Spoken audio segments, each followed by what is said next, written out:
remarks is Kendrick Smith, who's going to tell us about CMB lensing. Okay, so I'll talk today about lensing in the CMB, trying to emphasize the analogies with galaxy lensing, since this is more a galaxy lensing audience.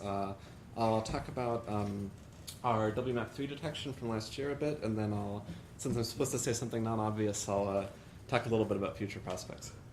Okay. So CMB lensing. The way this works is that if you're looking back to the CMB and the surface of light scattering, and the lines of sight are deflected by large-scale potentials along the way, then this is described mathematically by saying that the temperature anisotropy that you see in direction n is just given by shifting the vector n by some vector field d, which just represents the cumulative deflection along the line of sight, and evaluating the temperature anisotropy the unlensed temperature anisotropy that you would see if there were no large-scale structure. So you can think of this as combining two fields. The lensed CMB that you observe is the combination of a pattern of deflection angles and the unlensed CMB, neither of which is directly observable. Because gravitational lensing preserves surface brightness, it does not generate new anisotropy from the 2.7 Kelvin monopole of the CMB, but it just permutes hot and cold spots on the sky. So the effect that I've illustrated here in the bottom panel is sort of the cartoon version where everything's been exaggerated to illustrate the effect. So the actual effect is much smaller. To get a sense for the parameters, so this deflection field is described. This is just like galaxy shear, only with the source redshift fixed to the redshift of the CMB at 1100. The deflection field is expected to be a pure gradient. That's true to first order and perturbation theory in making the Born approximation. And the lensing potential is given by a line of sight integral of the 3D potential psi with a geometrical weighting factor, which is weighted halfway between an observer today and the source redshift of the CMB, halfway in angular diameter distance. So lenses that are close to the surface of last scattering or close to an observer today are not very effective in lensing CMB. So this redshift kernel peaks at around redshift 2, but it's very broad. So this effect is giving the CMB sensitivity to large-scale structure at high redshift, around redshift 2. The deflection angles are small. We're looking for an effect. So the hot and cold spots are moving by about 2.5 arc minutes if you just compute the RMS of this deflection field. And the effect is also coherent on, so that doesn't sound so bad because, so difficult to detect because small-scale CMB experiments get close to that resolution. But the lenses are also coherent on degree scales, so that if you plot the power spectrum of the lenses, there's a broad peak of around L of 100, and an overall shift of the hot and cold spots is not observable because it does not change the statistics. So it's harder to find. So we're looking for degree scale lenses that are moving hot and cold spots around by 2.5 arc minutes, and that's, as we'll see, that's pretty challenging to detect. The next thing that I'll talk about is our detection in 3-year WMAP data, a 3.5 sigma detection for talking about the future. So to motivate the technique that we use to get CMB lensing out of WMAP, I'll talk a little bit about some techniques that we thought of first but don't work. So one thing that you might do is just go to the angular power spectrum, the 2-point statistics of the CMB. So this is the first thing that we always extract from a CMB experiment. So the effect of CMB lensing on the angular power spectrum is very small. So on average, it adds. So if you just plot unlensed and lensed CMB power spectra on top of each other, this is in the WMAP3 fiducial cosmology. You see no difference by eye. And if you plot the fractional difference due to lensing, it gets up to a few percent, but the WMAP beam cuts off around L of 500. So it's really only about a 1% change, which is unobservable. So CMB lensing adds power on average in the damping tail. And there's also an effect where it smooths the peaks of the CMB because the magnification and demagnification effect of lenses, you can think of it as changing the angular diameter distance in different parts of the sky. And so that scatter in the peak scale acts as peak smoothing when you average over the lenses. Okay, so we started by just doing a forecast, comparing unlensed and lensed power spectra. What's the significance of the detection you can expect? And that forecast came out as being around a third of a sigma. So what this tells you is that since the power spectrum contains all the 2-point information in the CMB, you have to go to higher point statistics if you want a detection. So if we're talking about higher point statistics due to lensing, CMB lensing, there's a very useful language for this, or a mathematical framework for this that was developed by Wayne Hu and others, where you start with a quadratic estimator. And the way that this works is you imagine that the lens CMB that you observe is obtained by combining two unobservable fields, this vector field of deflection angles and the unlensed CMB. And the estimator that I'll describe in a second is trying to invert this operation statistically, this lensing operation statistically. So starting from the lens CMB, you can try to guess or reconstruct the pattern of deflection angles to within some statistical noise in the reconstruction. You might just imagine intuitively looking at this picture that you can kind of, it's unclear from the picture how you'd formulate it mathematically, but that it's possible to sort of guess that the lens is some outwardly pointing thing near the center. Okay. So on a formal level, the way this quadratic estimator works is that in the presence of a lens, so in the absence of a lens, different Fourier modes of the CMB, modes of different wave numbers, would be uncorrelated. That's just true by translation invariance. The lens, so I'm using flat sky notation on this slide. So L stands for a Fourier wave number. So in the presence of a lens, translation invariance is broken, and the correlation function between modes of different wave numbers acquires an expectation value that is proportional to the Fourier mode of the lens evaluated at the difference of the two wave numbers. So this is the basis for constructing a quadratic estimator, where you estimate each Fourier mode in the lensing potential phi by just summing pairs of Fourier modes that difference to the mode of phi that you're interested in. And this with some minimum variance weighting. And it turns out that you can evaluate this estimator efficiently. I tend to think of it in a harmonic space, but you can evaluate it efficiently in real space. There is a quadratic estimator, which is just combining quadratic combinations of the CMB temperature to estimate the lensing potential. So after you perform this operation, then you can sort of proceed by analogy with galaxy lensing. So this particular step, the quadratic estimator, doesn't have any analog for galaxy lensing. When you observe galaxy shears, you're sort of observing probes of the lensing directly. In the CMB, we directly observe the CMB temperature. You go through this quadratic estimator, and then you get a quantity which is directly probing to within some statistical error the lenses somehow. So as a final comment to get some feeling for this, I'll say that the reconstruction noise, so we call it noise. It's just defined to be the difference between the reconstruction and the true lens.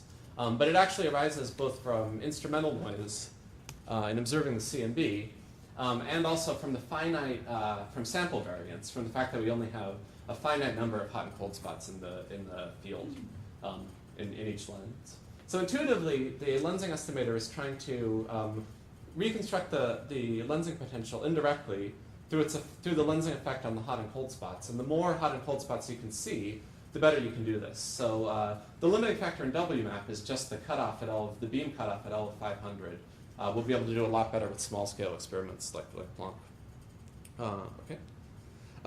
So once you're sort of armed with this machinery, the next thing that you might think of to try to get lensing out of WMAP would be a two-step procedure where you apply this lensing estimator, recover the deflections, reconstruct the deflections, and then just take the power spectrum of that map. So that would be like the analog in the galaxy lensing world of measuring a bunch of shears and then taking their auto power spectrum, so looking at CL, gamma, gamma. So what happens in WMAP is that because the resolution of WMAP is not so good, it's around 10 arc minutes, there's a lot of noise, and there's not quite enough signal to noise to get a detection this way. So we tried the forecast with this autocorrelation, and we got 1 sigma, which is better than a third, but still not enough for detection. So the other thing that you might worry about, if you were claiming this sort of auto spectrum measurement as a first detection, it's not the most believable thing in the world, because you're just applying this. You can imagine someone might say, well, you apply this horrible 4-point statistic. The power spectrum of the deflection angles is 4-point in the original CMB, and then you see extra power averaged over the sky at a few sigma. It would be hard to argue that all the possible systematics that might affect you are not responsible for this excursion. So cross-correlation is also more robust. Okay, so cross-correlation. What we were looking for is some tracer. So this lens reconstruction is giving us some very noisy tracer of the lens potentials. And so we wanted to find some highly correlated, something to cross-correlate to, which was highly correlated and had better signal-to-noise. So the best candidate is a galaxy survey, counts from a galaxy survey. We chose the NVSS radio survey for reasons I'll explain in a second. So the next thing that we looked at was just cross-correlating this deflection field to galaxy counts from NVSS. So the galaxy analog of that would be what's called galaxy-galaxy lensing, where you have some shears in the background, and you cross-correlate them with galaxy counts in the foreground, from some foreground population. That's what we're doing here, except the shears come indirectly from the CMB. We're cross-correlating those with foreground. Since the CMB is behind everything, we can choose any galaxy survey we want, and we cross-correlate to counts in NVSS. Okay. So NVSS is a radio galaxy survey, which covers the full sky. So that's one thing that makes this very well suited for cross-correlating with the WMAP lensing potential. You can use all the sky coverage of WMAP. It has close to 2 million galaxies, so the shot noise is very good. And what really makes this work is that the median redshift of NVSS is very high. It's around 1, so 2 would be geometrically optimal, since that's where the CMB lensing kernel peaks. But we have to live with low redshifts like 1, so this was the best we could do. Okay, so here's our main result. If we cross-correlate the lens reconstruction from WMAP to these galaxy counts from NVSS, then we see this bump relative to simulation. So the error bars are assigned by Monte Carlo simulation. And next we want to argue that this bump is in fact due to lensing, rather than some other source of cross-correlation between the two. I shouldn't have put rest of talk here, since I'll also talk about future prospects. But I want to just briefly talk about, most of our paper is null tests and systematics, so I'll briefly talk about that. Okay, so one thing you can do, and this just illustrates how a cross-correlation measurement is usually more robust than an auto spectrum measurement. Is just assign error bars by simulating one of the two data sets. So you might imagine that NVSS has some horrible systematics that we don't understand, and we don't trust our simulations. But you can still treat NVSS as a template, like a black box that you correlate simulations of WMAP to. So if we do that, or if we go the other way and cross-correlate simulations of NVSS to the WMAP template, then we essentially get the same measurement, same error bars. So this shows that the result only depends on the ability to simulate one of the data sets, as long as it doesn't depend on anything that's hiding in one of the data sets that you don't know how to simulate, unless there's something you don't know about it in both of them that's correlating them. Another test is just checking the frequency dependence in WMAP. If we analyze the different frequency channels of WMAP independently, we get a consistent result. So that's showing that contaminant like radio point sources, which would show up more at low frequencies, is not a large effect. And finally, in any sort of lensing, there are always curl-like null tests you can do. For example, in cosmic shear, you look for the B mode. And the analog here is to take this lensing potential, which is reconstructed under the assumption that the lensing deflections are the gradient of some scalar potential. And what you do instead is pretend that that you were looking for a pattern of deflection angles which were the curl of some pseudoscalar potential. And then just go through the same machine of reconstructing that pseudoscalar potential and correlating it with the galaxies. So when we do that, we don't see, so the chi-squared of this plot is around 12 with 8 degrees of freedom, which is high at 1 sigma. So we don't see statistical evidence for a curl component that's correlated to galaxies in the same sense that our gradient component is. So Kendrick? Yes? So on the left, okay, right, right, no. The black curve says Sims versus Sims, like what does that mean exactly? Oh, okay. That's just how we assign errors in our Monte Carlo pipeline. So we, so the black error bars we. Okay, so it's just the error bar. That's right. That's right. Okay. Yeah, it only affects the error bar. Yeah. Okay. The systematics we were worried about. I'll be a little bit brief on this part. So in NVSS, we use their source catalog, which is obtained by the NVSS primary analysis team by just source fitting their raw maps. But if you go back to the raw maps, then you see these large side lobe effects near bright sources. So we didn't think that it was wise to trust the source fitting, in the middle of this mess. So we include a mask around these bright sources in our analysis. But as as a check, you want to check that you're being conservative when you're addressing something like this. So we just check that if we omit that mask, it doesn't shift the results significantly. The most painful thing to deal with in NVSS is that on the large scales, which are the scales that we're using to do this cross-correlation, NVSS has some instrumental power, which is coming from changes in completeness level with declination. So I made this plot or Mike Knowlton made this plot in galactic coordinates, but if you were rotated to equatorial coordinates, you would see that this stripe is an azimuthal stripe, which is just spurious. When NVSS changes its declination, they have to change their array configuration, and this changes the completeness level. So we were able to deal with this by projecting out n equals 0 modes in the analysis. So in equatorial coordinates, the modes that we don't want to use are those that are azimuthally symmetric or have n equals 0 in the YLM decomposition. So we project those out, and we have good evidence from the auto power spectrum that completely removes this effect. In WMAP, we were worried about galactic foregrounds, which turned out to be small. We just used foreground templates in our Monte Carlo pipeline to assign systematic errors. And the systematic that I was personally most worried about was beam asymmetries. So the WMAP beams are not perfectly symmetric. They're something like 10% anisotropic. And this was a worrying systematic because this is sort of like the analog of PSF. So in our analysis pipeline, we don't include that asymmetry. And so that would be the analog in cosmic shear of having some PSF that you just don't subtract.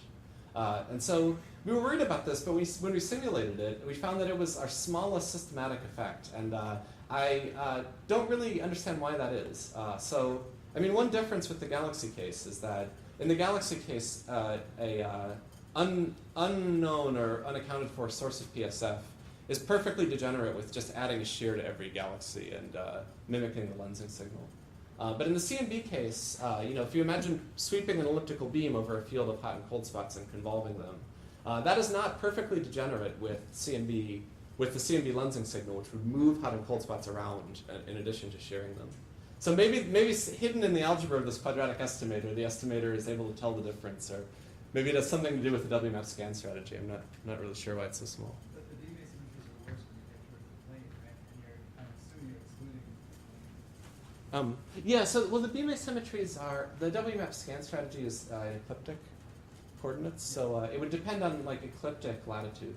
I mean, we cut galactic latitude, so I think our cut would be pretty orthogonal to their scan strategy. Yeah. Effectively, if it's like galaxy-galaxy lensing, and you're averaging essentially around each galaxy, then maybe any asymmetry will cancel out as you go around the circle. If you're looking, so the analog with the galaxy-galaxy lensing, if you've got an additive shear everywhere, and then you average it around the annulus, then that's going to cancel out as you go around the annulus. Oh yeah, that's an interesting thought. Yeah, that hadn't occurred to me, so that may be the reason.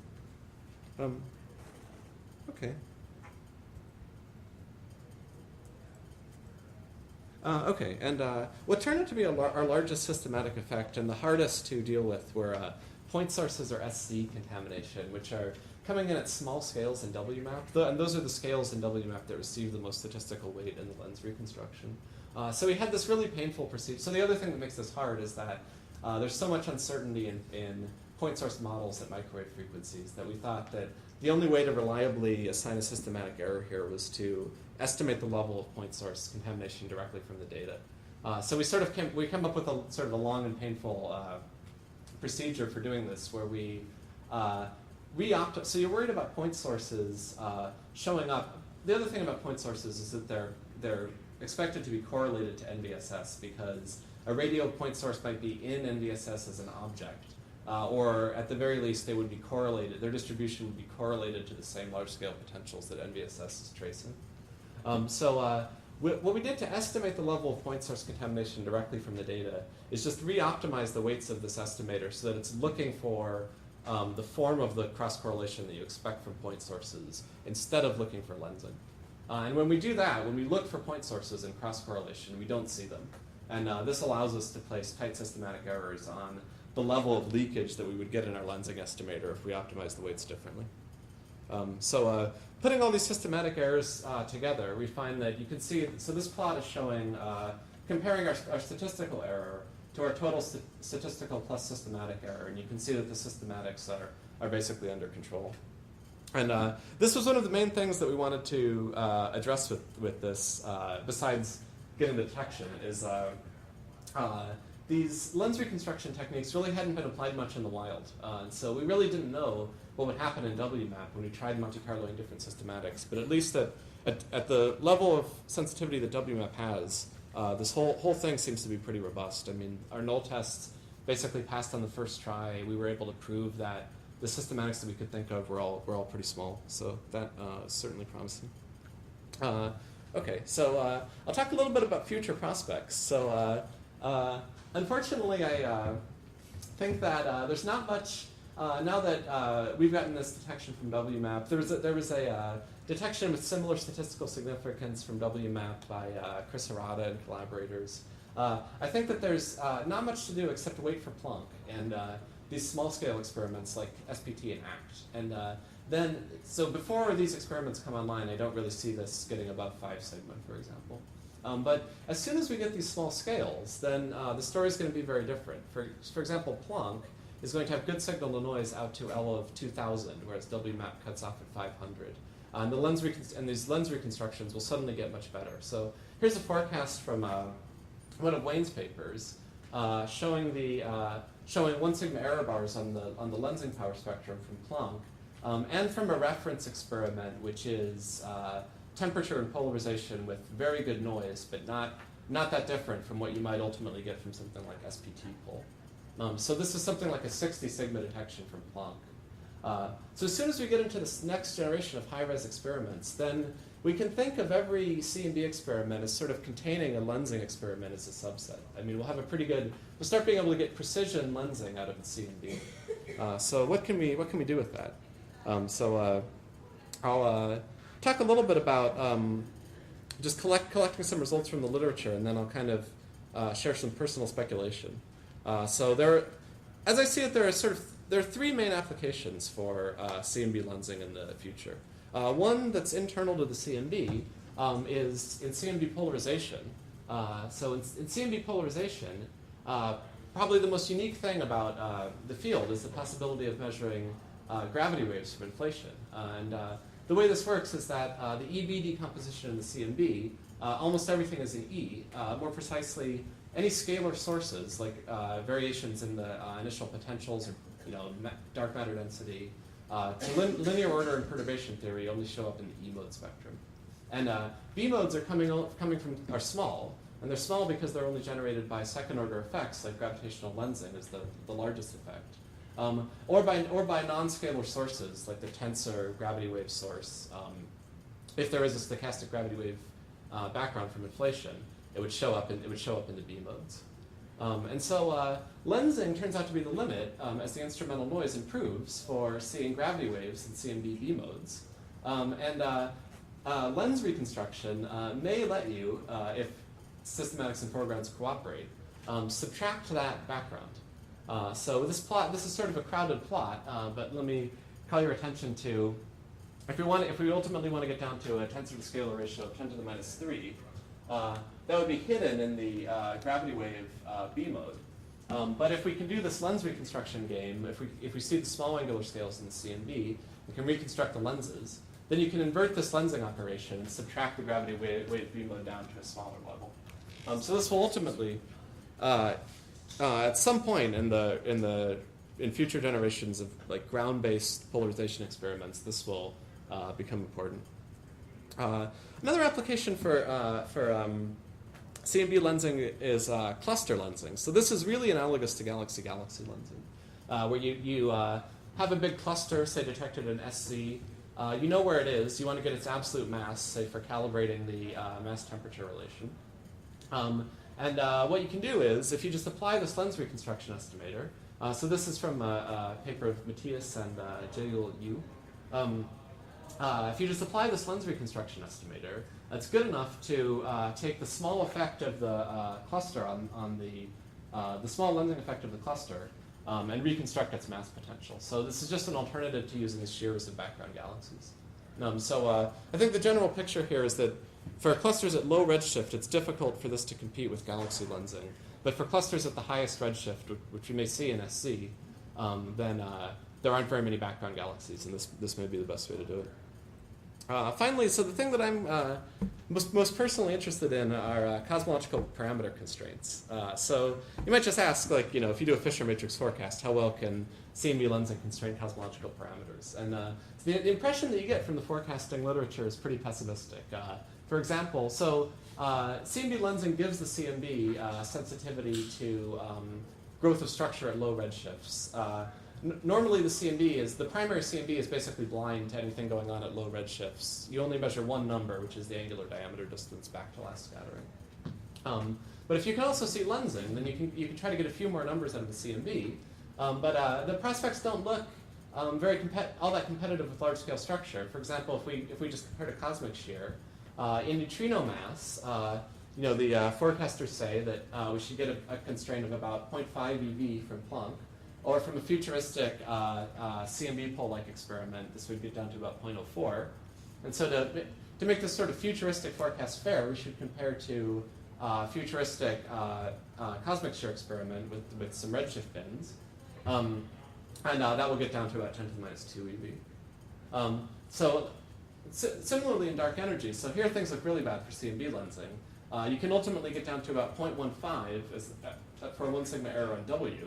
But that is assuming that WA is fixed, so there's only one parameter in the dark energy parameter space.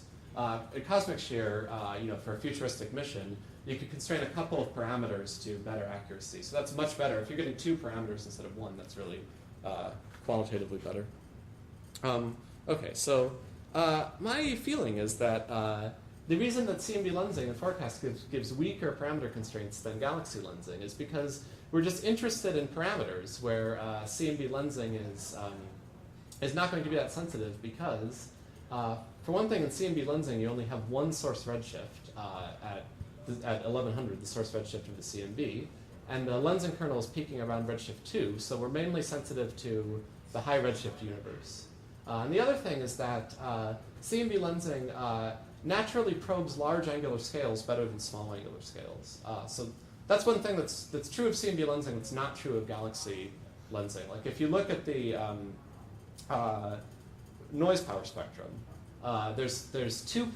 It's tilted toward low L with 2 powers of L roughly relative to the shot noise power spectrum from galaxy lensing. So it's difficult to go beyond, say, L of 200 for measuring CMB temperature or L of 1000 for measuring polarization. So the reason that CMB lensing is not so effective at constraining, say, neutrino mass or dark energy is that when we constrain dark energy, we're working in a parameter space where we think we understand the high redshift universe, but then we have some dark energy model kicking in at low redshifts. So CMB lensing, which is only seeing like redshift 2 mainly, is not going to be very sensitive. And neutrino mass, likewise, what that mainly does is cut off the power spectrum below on small scales, below the free streaming length of the neutrino. And so CMB lensing sees the large angular scales, and so it's not going to be very sensitive. So I have the feeling that there must be something you can do with CMB lensing is sort of a unique measurement. You can see large-scale structure at the highest redshifts. This lensing tail goes out above redshift 2 to, say, redshift 5. And at the largest angular scales, like, from Planck we'll get, which is not that far away, we'll get measurements from L of 10 or below much sooner than you would get like an all-sky cosmic shear experiment. So I have the feeling that this is sort of a solution in search of a problem. If you can come up with a good observable, some reason to be interested in large-scale modes at high redshifts, then CMB lensing would probably give the best constraints. So if anyone has a solution in mind for this problem, then let me know. Preferably in the next 2 weeks, because we have to write this CMB poll report. Thanks.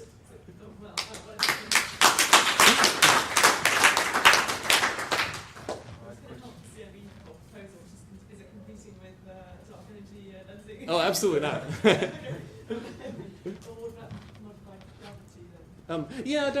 A modified gravity model would maybe be a natural candidate. I mean, certainly on the large scales. I guess the interesting modified gravity models all go to GR in small scales to satisfy like solar system constraints. So that's a good thing. It's very useful when you have non-flat models, right?